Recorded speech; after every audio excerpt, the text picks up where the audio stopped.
Pessoal, dá uma olhada nisso, né? Uma nova estratégia da oposição. O deputado federal Nicolas Ferreira acaba de apresentar um novo pedido de impeachment do ministro Alexandre de Moraes. E esse pedido de impeachment veio depois da sanção da Lei Magnitsky. E a grande coisa que levanta aqui, né, discussão é: mas mais um pedido de impeachment, Sandra? Para, já tem mais de 70. Ninguém fez nada, absolutamente nada. Agora, uma coisa chamou atenção. Esse pedido de impeachment veio depois da aplicação da Lei Magnitsky.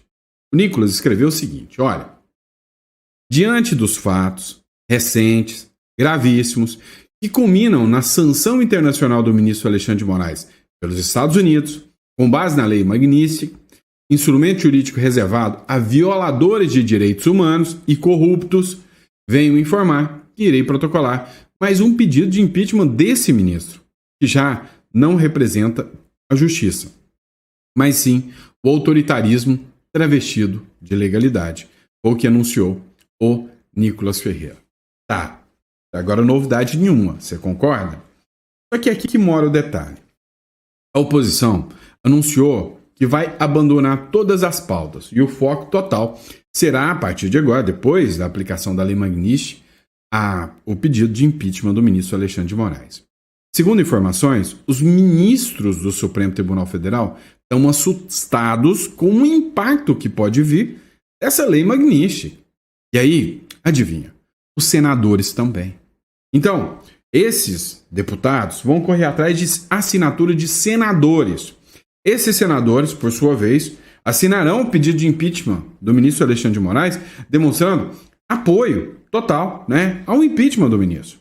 E aqueles que não assinarem, seria enviada uma lista dos que não assinaram para o governo norte-americano, que pudesse ser sancionados com a perda do visto, ou quem sabe até uma Lei Magnitsky.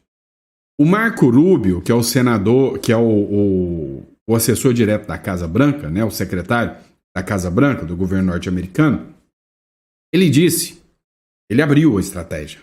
Ele disse: olha, nós vamos aplicar a Lei Magnitsky ao ministro Alexandre de Moraes. Vamos mostrar a força da Lei Magnitsky, para que os demais vejam essa força. E aí, que sirva de exemplo. Porque se os outros não seguirem, né, o exemplo de defender pela liberdade, ou seja, ir contra violações de direitos humanos, esses também serão sancionados. No mínimo, mais 2 ministros supremos já estão na mira. Mas senadores já perderam vistos. Ou seja, o impacto da Lei Magnitsky pode chegar a muitos. PGR, senadores, deputados, Alcolumbre, Mota. Então, essa lista que vai circular entre os senadores será o divisor de água entre qual senador poderá ser sancionado e qual não será sancionado. Quem não assinar a lista vai para a mira do Donald Trump. Não sei se essa estratégia pode ser útil, mas é uma estratégia interessante. Hoje é dia 31, hoje é quinta-feira. Esse é o nosso terceiro editorial do dia, é o editorial do nosso chá da tarde. Então, vamos entender tudo que está acontecendo na política. Você que não é inscrito no canal, deu para ver a qualidade das informações que a gente traz. A gente sempre verifica as informações antes de trazer para você. Se você ainda não é inscrito no canal, né, e acha que o nosso canal é interessante para você, inscreva-se no canal. Bora aos nossos 2 milhões de seguidores. Eu sei que a gente chega lá. Para você também, né, que vê no Brasil uma loucura, uma insanidade, que ainda não entendeu a importância de ter um plano B, né? Um seguro liberdade, vamos dizer assim. Afinal, você não sabe até onde o Brasil pode chegar, ainda mais no meio dessa briga toda. Então, é sempre viável você ter uma segunda residência. E aqui, do lado do Uruguai, você passa de forma terrestre, tranquila. Eu posso estar te orientando em como ter uma nova residência lá no Uruguai, o quanto isso é útil para você. Então é só clicar aqui na descrição. Combinado? E vamos continuar de matéria. Vamos lá. Olha só, essa aplicação da Lei Magnitsky assanhou, né? De certa forma, deu uma animada em algumas pessoas. Como, por exemplo, o senador Marcos Duval, que é hoje uma vítima do ministro Alexandre de Moraes. É alvo do ministro Alexandre de Moraes. Matéria do Metrópolis. Marcos Duval, diz que volta ao Brasil em 4 de agosto após viagem aos Estados Unidos. Ou seja, ele vai regressar ao Brasil em 4 de agosto. O senador Marcos Duval, que é do Podemos, lá do Espírito Santo, ele afirmou que vai voltar, que ele não vai fugir do Brasil. Em 4 de agosto, ele vai voltar ao Brasil, mesmo com as medidas que o ministro Alexandre de Moraes mandou. Mandou bloquear as contas, mandou bloquear o passaporte, mandou bloquear tudo do Marcos Duval. Em uma nota que foi divulgada pelo Marcos Duval à imprensa, Duval classificou as ações do ministro como abuso de autoridade e violação de direitos fundamentais. Abre aspas para a fala dele. A imunidade parlamentar e demais prerrogativas previstas no artigo 53 da Constituição estão sendo flagrantemente desrespeitadas, na medida em que o senador está impedido de exercer livremente o seu mandato e até arcar com as despesas básicas e funcionais. É o que afirmou o Marcos Duval. Vamos lembrar que ele teve as contas bancárias, o salário, as chaves Pix e todos os seus bens bloqueados pelo ministro Alexandre de Moraes. A defesa do senador Marcos Duval pediu o desbloqueio antecipado para que ele possa voltar ao Brasil. Ele escreveu o seguinte: olha, essa revogação imediata das medidas ilegais não é apenas uma determinação jurídica necessária para restabelecer a ordem constitucional, mas também uma questão humanitária, de justiça urgente. Vale lembrar que, em decorrência dos bloqueios, o senador foi privado de recursos para custear necessidades básicas, incluindo despesas de alimentação, moradia e, de maneira dramática, o tratamento de saúde de sua mãe idosa com câncer. É o que diz outro trecho da nota. Mas assim, o que se tem, né, de informação é que Marcos Duval não consegue se custear hoje nos Estados Unidos com todos os seus bens, com tudo bloqueado. Ele foi visitar familiares, mas ele vai regressar, mesmo que isso lhe custe a liberdade. Vem cá, você deve ter acompanhado o caso do Eduardo Tagliaferro. O Eduardo Tagliaferro era um dos assessores do ministro do Supremo, Alexandre de Moraes. Ele que foi acusado, né, inclusive ele era investigado pelo próprio ministro, acerca da possibilidade de ter vazado informações sobre a forma de atuar do ministro Alexandre de Moraes, o que ficou conhecido como Twitter Files, né? Ou seja, lembra daqueles áudios onde diziam use a sua criatividade, né? Pois é, tudo isso era com o Eduardo Tagliaferro. O Eduardo Tagliaferro fugiu do Brasil para a Itália e lá na Itália ele acabou denunciando que vai falar tudo sobre o ministro Alexandre de Moraes e que logo estará nos Estados Unidos. Ex-assessor de Moraes defende Eduardo Bolsonaro após deputado articular sanções e ameaça delatar o ministro do STF em âmbito internacional, né? Essa publicação é do Conexão Política. O ex-assessor de Alexandre de Moraes no Supremo Tribunal Federal, Eduardo Tagliaferro, afirmou nessa quarta que pretende expor supostas irregularidades nos bastidores do gabinete do ministro. Tagliaferro publicou mensagens nas redes sociais diretamente da Itália, onde está morando. Ele escreveu: destruiu minha vida e a de várias pessoas. Isso é pouco. Logo eu estarei mostrando para o Brasil quem é Alexandre de Moraes e os bastidores do seu gabinete. Escreveu. Em outro trecho, acrescentou, abre aspas, eu tenho bastante coisa, tem algumas coisas fraudulentas que foram feitas, e comecei a questionar. Então, ele participou inclusive de uma live com um desafeto do ministro do Supremo Alexandre de Moraes, o Alan dos Santos. E nessa live, lá com o Alan dos Santos, ele falou que vai delatar tudo. Ontem, a revista Veja fez a publicação.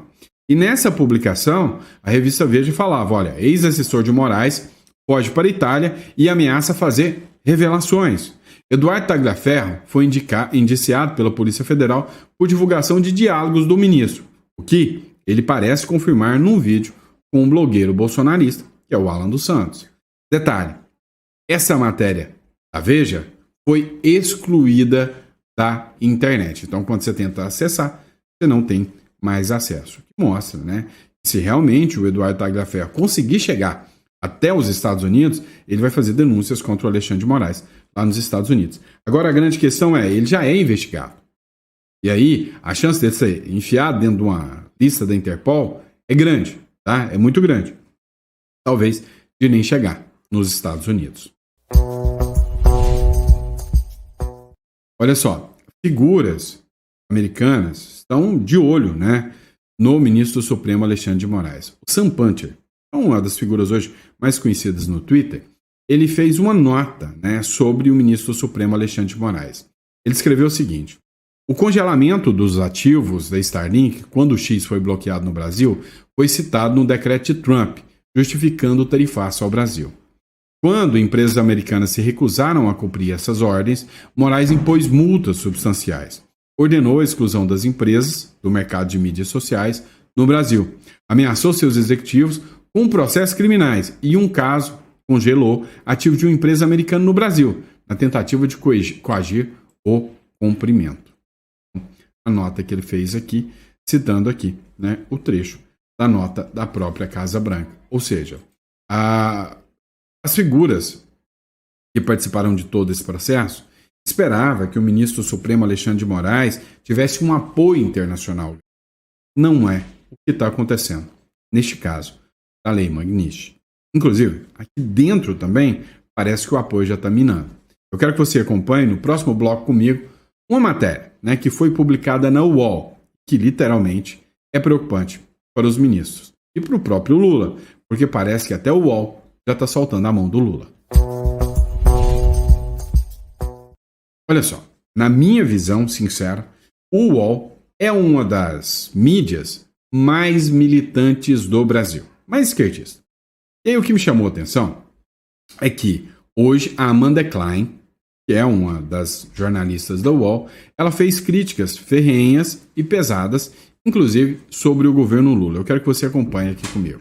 De acordo com o senador Carlos Viana, que está nessa comitiva em Washington, o Brasil não está enfrentando apenas um gelo do governo americano, e sim um verdadeiro iceberg. Segundo ele, Bolsonaro é só parte do problema, mas também a grande insatisfação com a crescente importância e autonomia do BRICS. A questão geopolítica de aproximação do Brasil com rivais americanos como Rússia e China é vista com muita desconfiança nos Estados Unidos. Nesse sentido, senadores ouviram de parlamentares democratas e também do Partido Republicano que o Brasil precisa se reaproximar de Washington e se reposicionar geopoliticamente. O governo deixou Eduardo Bolsonaro até agora falando sozinho nos corredores da Casa Branca. E a história que ele contou não foi nada edificante. O secretário de Estado, Marco Rubio, e o próprio Trump estão convencidos de que o Brasil não é uma democracia plena, que persegue o ex-presidente Bolsonaro e regula as Big Techs. Antes dessa relação bilateral de 200 anos ser duramente golpeada com a ameaça geoeconômica do tarifaço,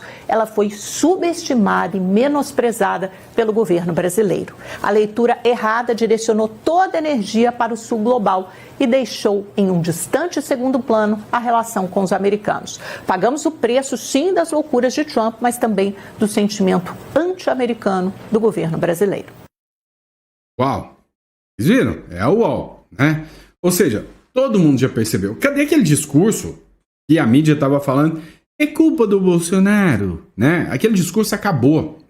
Todo mundo já sabe que a culpa dessa briga, dessa guerra fria que acontece hoje entre Brasil e Estados Unidos é toda, única e exclusiva do governo brasileiro.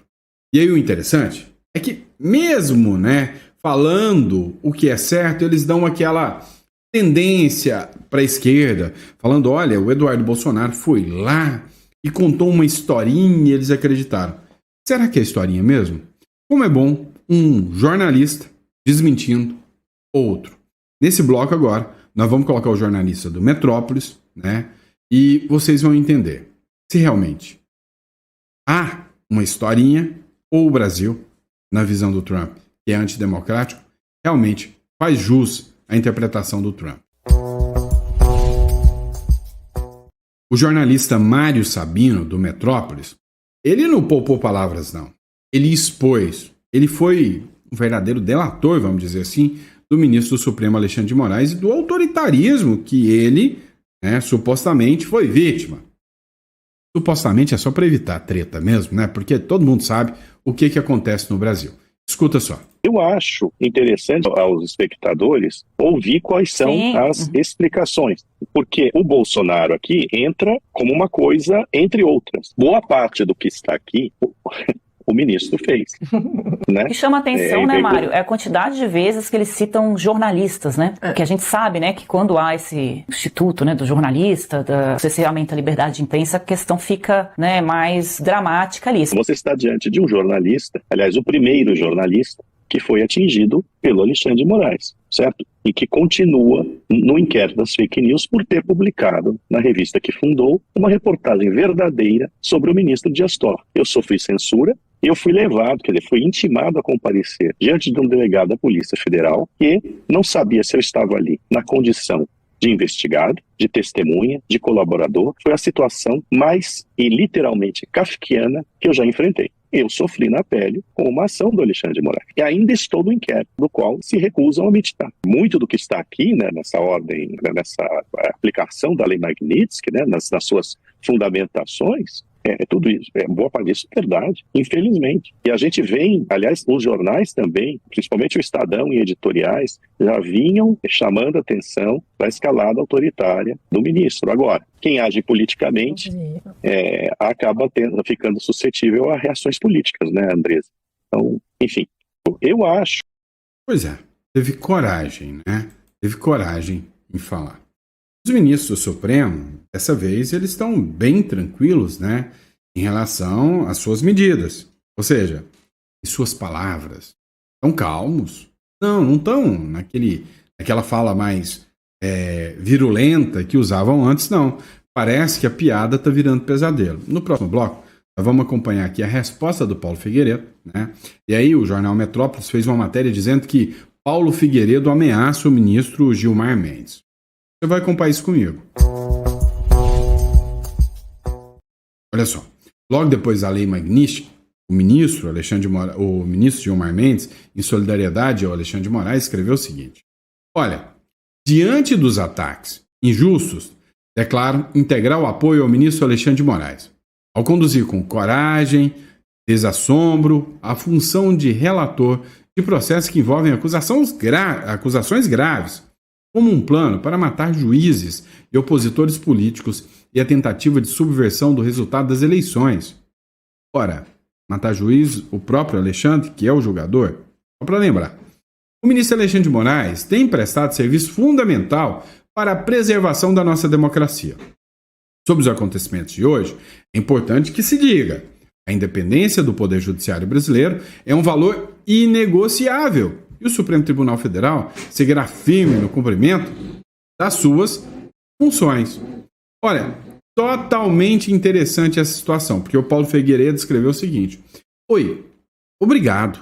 Facilita a vida para sancioná-lo quando há uma declaração tão explícita de apoio prevista na própria Lei Magnitsky. Ou seja, o Marco Rubio disse que a Magnitsky é só uma amostra para o Alexandre de Moraes, mas que ela vai alcançar todo mundo. E aí, é como eu disse para vocês, né? Não adianta o Trump fazer uma coisinha mais ou menos, porque isso não vai servir como exemplo. Vou te dar um exemplo.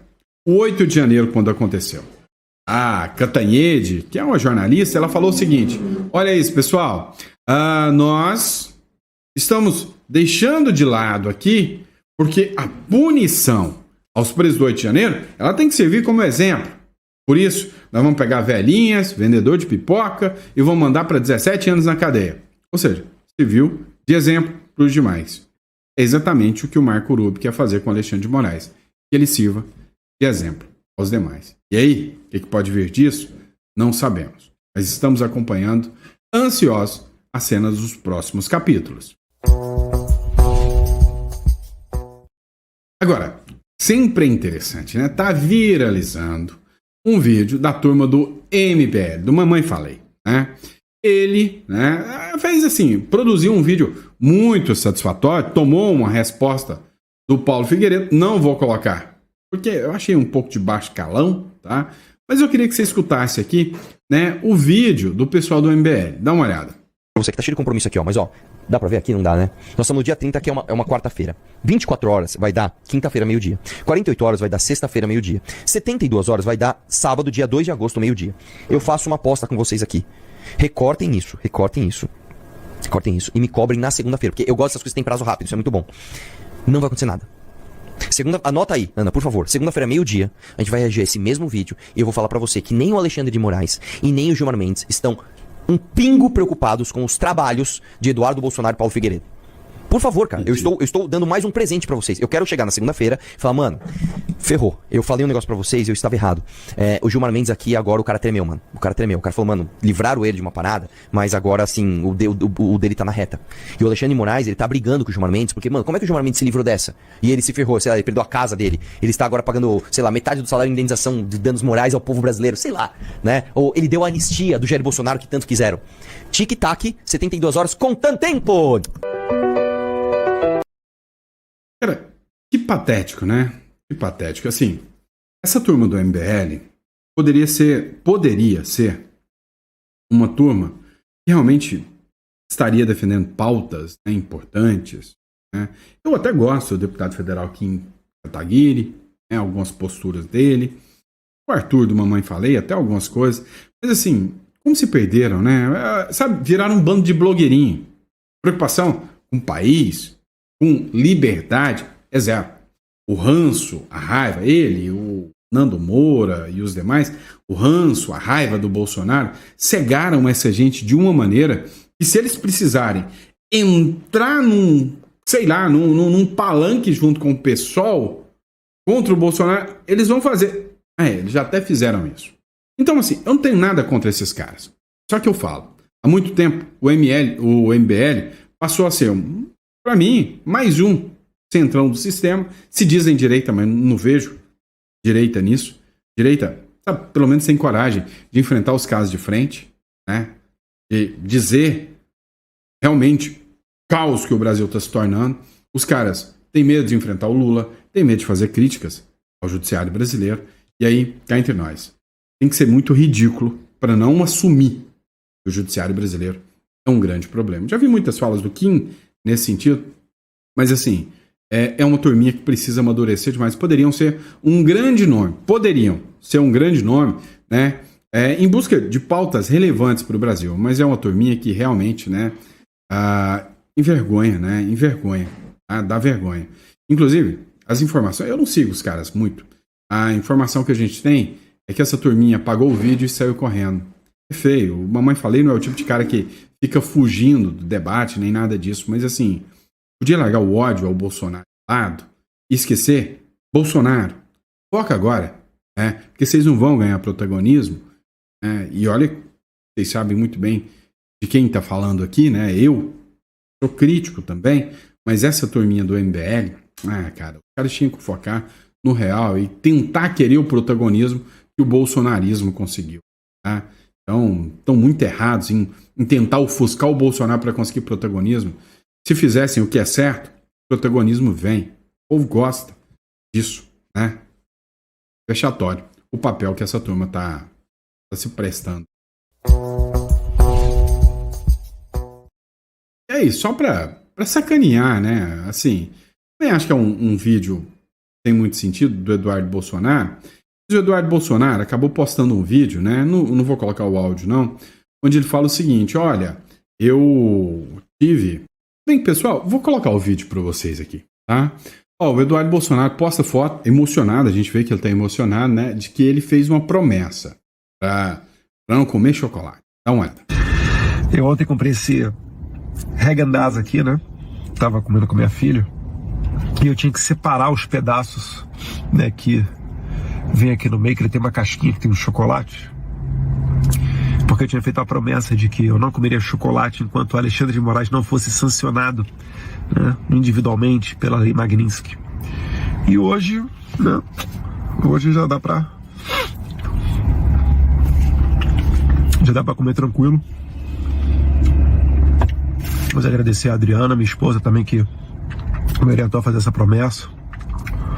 Algumas madrugadas acordadas, né, de joelho no chão, e deu certo. Então, agradecer. Eu sou chocolatra, então por isso que eu fiz essa promessa, né, de sem chocolate. Depois ainda tem o Hershey's aqui. Esse aqui vai ter um gostinho muito especial. Deus quiser, abrindo o caminho para bons tempos de verdade.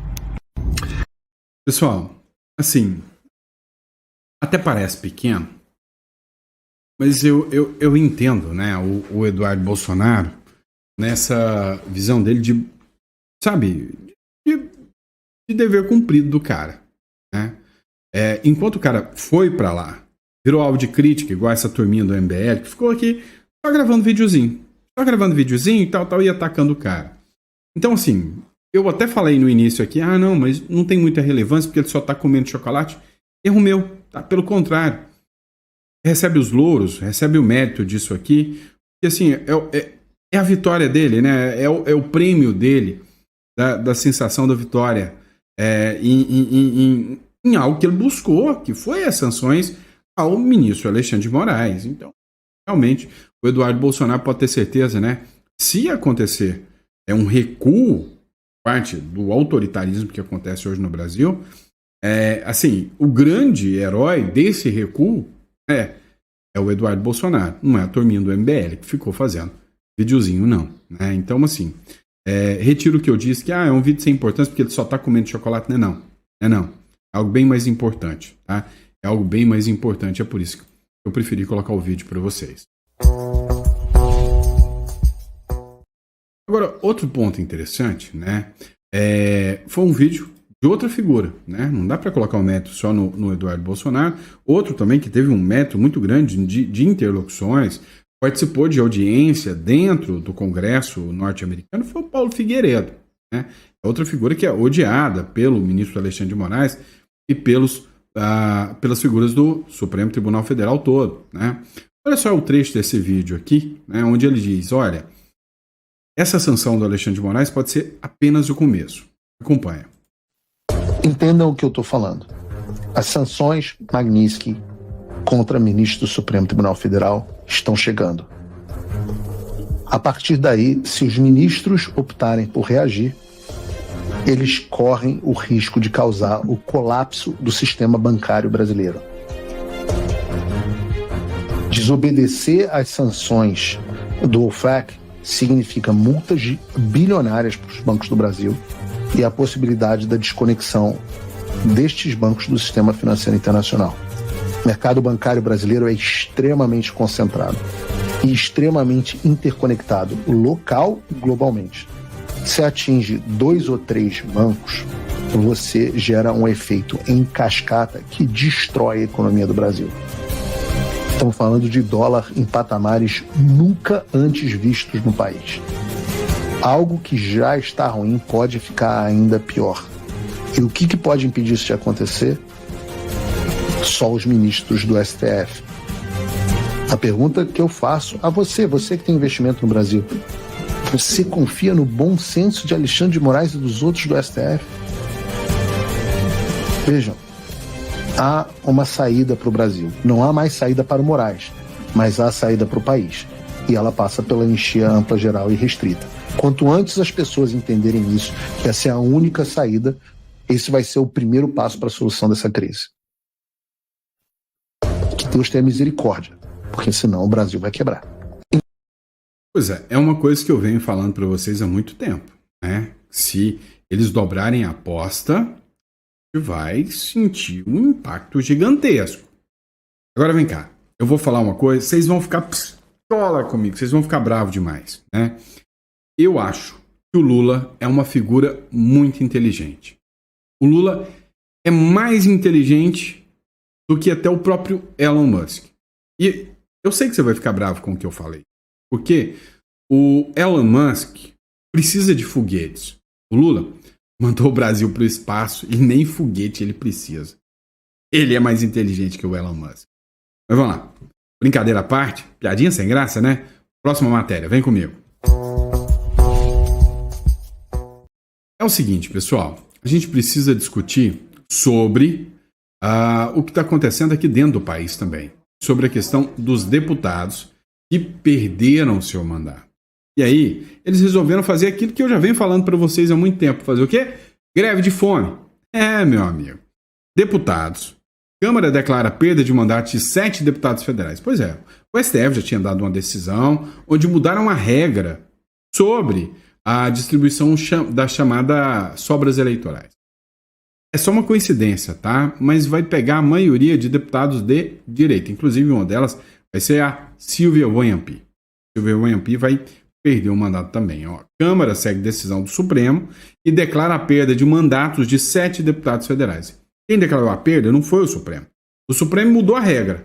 E com base na regra do Supremo, o Hugo Mota, a Câmara, vai mandar 7 deputados, maioria de direita, para rua. Agora, esses 7 deputados resolvem fazer uma convocação para greve de fome na Câmara dos Deputados após a perda do mandato. Meu amigo, após a Câmara dos Deputados declarar a perda do mandato de 7 parlamentares alvos da decisão, convocaram uma greve de fome. A mesa da Câmara decretou a troca dos deputados com base na decisão do Supremo Tribunal Federal nesta terça-feira. Os deputados estão convocando greve de fome no Congresso. Não fomos julgados pelo TSE. A Constituição diz que os deputados, para serem cassados, devem ser julgados no TSE. Não tivemos ampla defesa no Supremo. Todos os deputados cassados estão decretando uma greve de fome dentro da Câmara dos Deputados, afirmou Gilvan Máximo, do Republicano.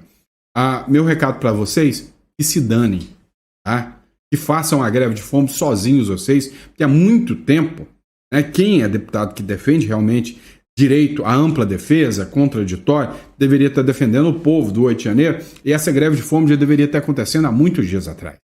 Agora, porque chegou no de vocês, né? Aí vocês veem que esse papinho de greve de fome, danem-se. Eu quero que vocês se danem, todos vocês que tomaram aí, e façam a grevinha de fome aí o quanto vocês quiserem. Porque é aquele negócio. Por enquanto tá pegando meu vizinho. Tá pegando as velhinhas do 8 de janeiro. Aí agora, a hora que cheguem vocês, não, vamos fazer greve de fome. Por que não convocaram greve de fome antes? Quando vocês viram pessoas morrendo, como o Clezão, né? Agora vem com greve de fome por causa do mandato perdido e quer a solidariedade da gente? Tá de sacanagem, né? Tá de sacanagem. A solidariedade alguma não, tá? Deviam ter feito greve de fome já há muito tempo, né? Já há muito tempo para pressionar os ministros. Quando o Hélio Negão foi fazer um protesto silencioso, o Alexandre de Moraes mandou chutar o traseiro dele lá. Todo mundo caladinho, ninguém falou nada. Agora que perderam o mandato, agora é greve de fome. Falo nada, tá? Obrigado, pessoal. Fiquem com Deus e eu vejo vocês no próximo editorial.